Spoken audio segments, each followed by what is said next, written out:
ఏమైంది? ఇంటికి రా పోదాం. ఏమైంది మమ్మీకి? ఏమైంది? ఎవరి చెల్లి? ఎవరిది చెల్లి? చెల్లి ఎవరిది నాన్న? బియ్యం ఆడ పెట్టమ్మా. చెల్లి ఎవరిది?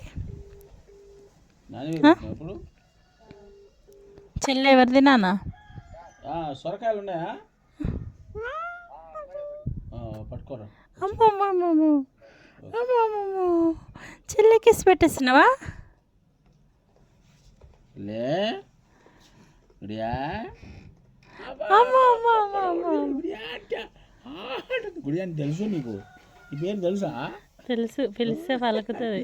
గుడియా, ఓ గుడియమ్మా, గుడి తల్లి, గుడి తల్లి, గుడి తల్లి, గుడి తల్లి, గుడి తల్లి, గుడి తల్లి. ఆ అమ్మాయి పేరు పెట్టినందుకు నేహమే.